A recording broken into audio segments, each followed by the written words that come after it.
Sponge Ranch é um dos episódios mais estranhos e bizarros de Bob Esponja que ninguém entendeu o que realmente o episódio queria passar. E quem assistiu o episódio sentiu uma sensação estranha, um desconforto que não tem como explicar, cara. E será que o episódio era pra ser assustador ou tem algo mais profundo? Algo que os criadores escondeu pra você não descobrir? Eu andei dando uma olhada na internet pra tentar encontrar respostas e resolver o episódio mais misterioso de Bob Esponja. E depois de muito tempo analisando, acho que finalmente consegui entender o que o episódio queria passar pra nós. Mas então temos que ver o episódio e entender o que realmente acontece de fato com Bob Esponja.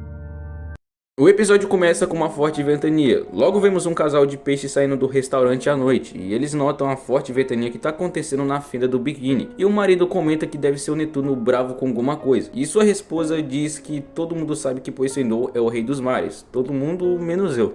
E enquanto ela fala, a ventania acaba levando seu lanche e seu marido começa a se lamentar no chão, mano, como se fosse a última coisa do mundo. E o lanche da mulher peixe acaba parando na casa do Bob Esponja e batendo na cara dele, e isso faz ele acordar sem entender absolutamente nada. E ele vai olhar a janela para ver o que tá acontecendo e percebe a forte ventania. E o vento curiosamente acaba batendo nos buracos deles, que cria um som estranho, mas que lembra de alguma coisa, só esqueci o nome. Os meus poros estão assobiando com o vento. No momento ele começa a achar legal e toda vez que ele se estica o som é diferente. Só que o estranho é que o som simplesmente chama a atenção das águas vivas, que ficam completamente obcecadas e hipnotizadas pelo som. Tudo isso já indica que tem alguma coisa de errado acontecendo e logo depois, já de manhã, Bob Esponja tem que trabalhar, mas as águas vivas não deixam Bob Esponja ir pro trabalho por causa do som. No momento ele começa a achar engraçado e divertido, mas depois começa a ficar preocupado.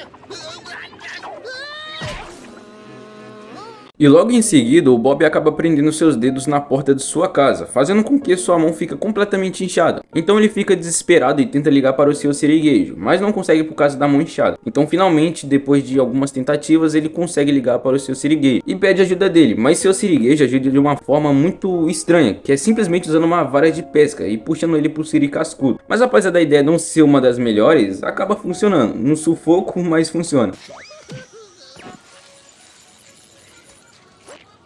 Está ele, pronto pro trabalho. E Bob consegue então chegar num siri cascudo. Mas enquanto ele tá trabalhando, a forte ventania acaba atingindo dentro da cozinha, que faz com que seus buracos tocarem um som de novo, o que faz atrair as águas vivas. Mas se antes a forte ventania carregava pessoas, agora elas carregam casas, e o siri cascudo é levado pelo forte vento, incluindo também o Bob Esponja, o que faz ele parar na casa do Patrick. E mesmo assim, isso não é o suficiente para impedir as águas vivas, porque elas acabam dando um choque no Patrick, que faz ele ficar extremamente puto e expulsar o Bob Esponja, falando que ele é uma má influência.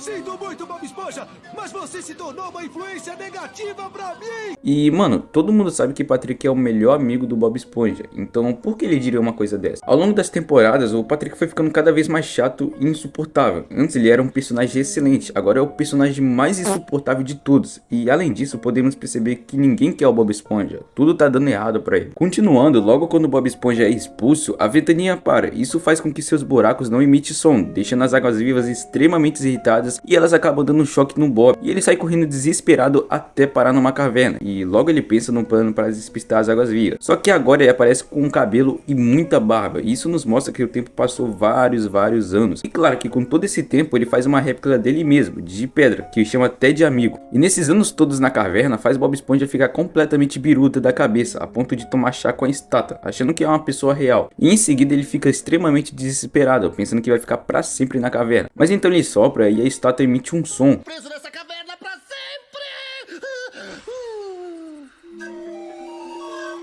E essa seria a única chance de Bob Esponja escapar das águas vivas. E ele leva a estátua pro lado de fora para ver se consegue chamar a atenção delas. E chama a atenção, só que não da forma que Bob Esponja queria, porque a estátua não emite um som tão bom quanto a do Bob. Vamos ver o que acontece agora.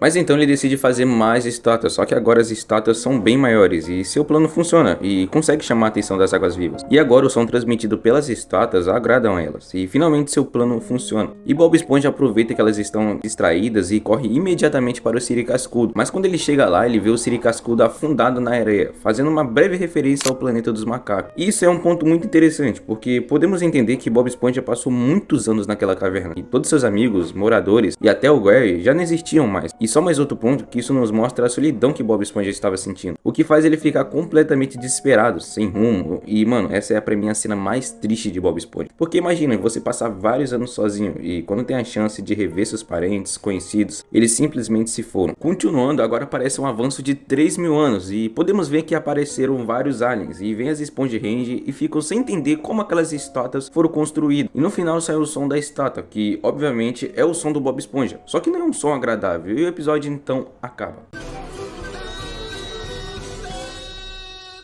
Bom, esse episódio faz referência a Stonehenge, um monumento que foi construído há vários séculos e ninguém sabe o que significa e gera muitas dúvidas até hoje. Só que o mais estranho é que no episódio nós sabemos a origem da Spongehands. E será que isso mostra a real origem da Stonehenge? Será que foi uma luta, guerra, fuga ou uma mensagem profunda? Bem, é algo que eu tenho certeza que nós nunca vamos descobrir. Mas o que eu posso ter certeza é que eu sei o verdadeiro significado do episódio. Eu fui pesquisando profundamente sobre esse episódio e uma das primeiras teorias é que esse episódio seria o fim de Bob Esponja. Porque é o seguinte, no episódio não fala que é um sonho, um conto, tanto que nos mostra uma mensagem de 3.000 anos. Então Spongehands de fato realmente aconteceu, mas por quê? E se isso tivesse sendo ligado diretamente aos criadores da série? Bom, como todo mundo sabe, Spongehands foi o episódio 99 da quinta temporada. E até aí a maioria dos criadores, incluindo Steve Hillenburg, já tinha deixado a série. E se isso fosse a última piada escondida deles antes de deixar a série que tanto nós gostamos? Um pequeno pedaço do verdadeiro final secreto estranho, antes da Nickelodeon assumir o controle total de Bob Esponja. Talvez seria o que os criadores originais queriam, que o Bob Esponja acabasse assim. Assim como Stonehenge, Spongehands é um monumento que representa o fim de uma era. Mas se o episódio não fosse o final de Bob Esponja, e se fosse algo mais profundo, algo mais filosófico? Outra teoria que eu pensei que pode ser um pouco viajada, mas eu acho que vocês vão concordar comigo, é que Spongehands se refere à própria série. Bem, durante o episódio do início ao fim, a forte ventania não para. Por mais que é estranho, pode ter um significado profundo, e isso se refere ao próprio desenho. Olhando ao episódio em si e paralelo a isso, a forte ventania não para, assim como a série também não. Calma lá que eu vou explicar melhor.